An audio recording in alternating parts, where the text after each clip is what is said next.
it's time to wrap up Sonic Marathon Volume 1. And just like Sonic Spinball, I don't go back to this game often. However, unlike Sonic Spinball, at least during my childhood, this is one Sonic game I actually played the least. Probably because this game was actually made late on the Sega Genesis life cycle. In fact, the first time I ever played this game was actually at a mall when I used to live in Southeast Asia during my grade school years. And needless to say, the game feels more like eh. Now, as far as the plot goes, taking place after Sonic 3 and Knuckles, Eggman discovers a secluded island known as Flicky Island, inhabited by a species of birds in which the island is named after, and can travel different areas using large rings. Eggman determines there is some sort of connection, and with the use of his new dimension ring generator, he enslaves them all and forces them as power source for his robots. Later, Sonic, Tails, and Knuckles arrive in an attempt to get the Chaos Emeralds, but find out that they were too late. Sonic decides to split up and free the Flickies from Eggman, while Tails and Knuckles proceed to find the Chaos Emeralds before Eggman does. If this is your very first Sonic game ever played, then forget everything you know about the previous Sonic games before this one, as the gameplay is on a 2D isometric view with pre-rendered 3D sprites. Speaking of sprites, Sonic feels like he's jogging instead of actually running, killing off the series' main element, speed. The spin dash now has its own button, which future Sonic games would later incorporate, and by pressing said button while running would have Sonic roll into a ball, which is the recommended method on taking down robots, as jumping onto them can usually result in damage, and you hardly have enough time for post-damage invincibility. Also worth noting is that rings disappear very quickly whenever you get hit. Familiar item boxes return, but there's a change in the barrier lineup. The regular barrier from Sonic 1, 2, and CD returns, and for some reason actually protects Sonic from electricity.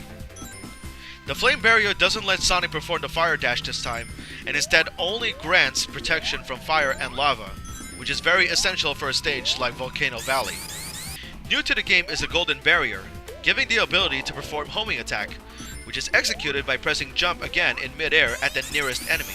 Later games in the series would have the homing attack as a standard ability than a power-up, which would have been great for this game, but nope, it's just a power-up. I'll be honest with you viewers, I don't find this game to be enjoyable at all, as the controls in the game are very awkward, the platform is hardly precise, the level design can really hurt your eyesight, especially on Spring Stadium, and the main objective is just lame, as you're going through sections of the stages taking the Flickies to the large ring, and that's very much it. There's hardly that much exploration to be had in this game, other than collecting rings and Sonic icons, which collecting 10 of them will earn you an extra continue. And certain icons can't be reached unless you have a certain number of Flickies to catch them for you. Speaking of Flickies, there are actually 4 types of Flickies in this game.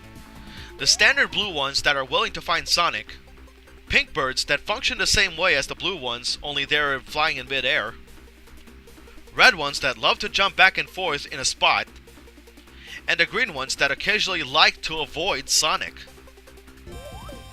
This game has 3 different versions: Genesis, Saturn, and PC.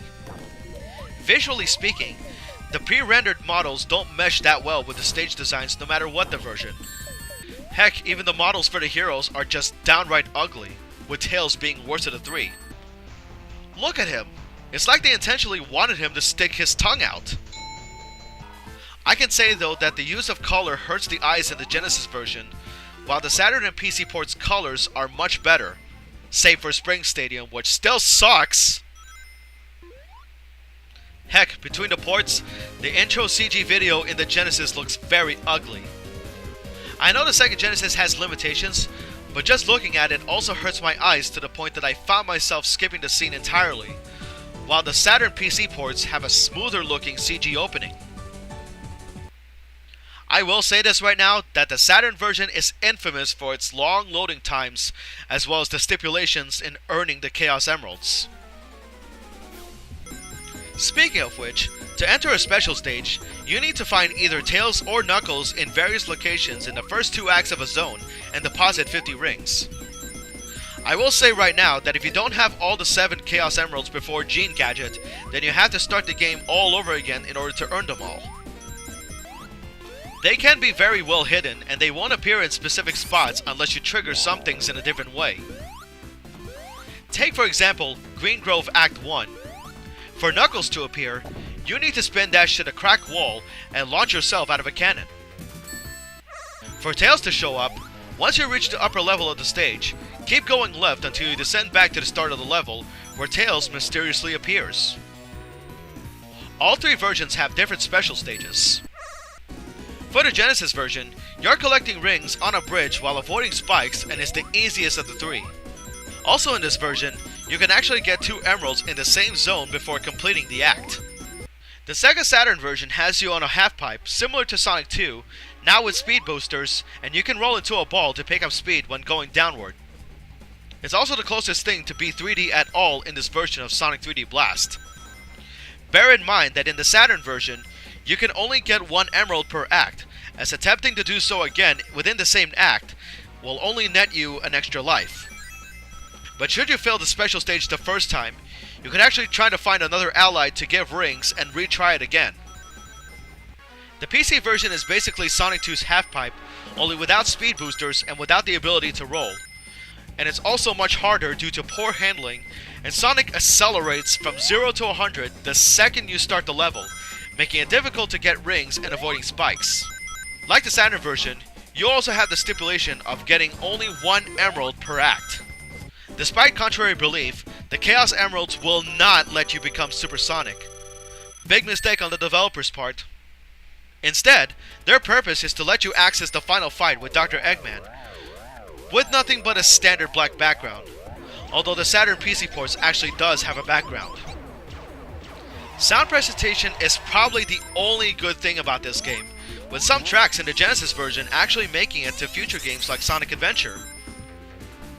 The Saturn PC ports have a different soundtrack, but sound just as good, but sadly not very memorable. So what's my overall conclusion? In the end, I don't find Sonic 3D Blast to be a good game to play at all, and it's probably a good thing I didn't play it that much. The only thing 3D about Sonic 3D Blast was not only the pre-rendered graphics and sprites, but also the 3D nature of the Sega Saturn special stage, and not much else. Heck, the game even puts the word blast to shame, so much so that there's hardly any emphasis at all on blast processing. You don't go fast in that game at all, as one would expect. Also, no option to be a supersonic kinda ruins it for a lot of people, including myself. Sadly, this is the last game for the Sega Genesis, or rather the last Sonic game for the Sega Genesis. But I would rather go back to the past 4 games that I actually reviewed. I mean, heck, I'll take Sonic CD's cluttered design anytime over Sonic 3D Blast. So, my final rating for the game, no matter the version you're playing, I'm going to give this one a 5 out of 10. In my own opinion, just listen to the soundtrack on both versions, and just watch somebody's playthrough of it instead. Well, this wraps up Sonic Marathon Volume 1, and I gotta say, Sonic has really come a long way. The impact Sonic made in our gaming lives was very extraordinary, giving us great gameplay, great music, memorable characters, and a series that would garner a following for years to come. Now I'm gonna tell you this right now, this is not the only Sonic Marathon I'll be doing. Oh no, folks. There'll be more Sonic Marathons to come, as we count down to the days of the upcoming Sonic Mania coming in August. However, given my life schedule, I'm gonna try my hardest to try to keep up with these marathons as fast as I can, and try to record footages as much as I can. Yeah, this ain't exactly an easy task. Well, maybe it kinda is, but it is very time consuming at best, I'll give it that. Now I'm gonna take a break from playing Sonic for a while, and put my attention to the latest game, Tekken 7, on the PS4. You know what? On the next video, I'm actually going to do my first retrospective / review video. And the retrospective video that I'll be doing is the Tekken series. Going for the very first game all the way to 7. I'm going to put all the games in one video, and I'm going to rate each of them. So stay tuned for that, as I'll be doing a lot of recording. That, and I also had to find a used copy of Tekken 6 on the 360, because I much rather not get it on the PS3, not because I don't like the version, but only because the thing is, I'm a trophy completionist, and if I start on Tekken 6 on the PS3, I may not have that much luck on finding online matches at all just to get all the achievements.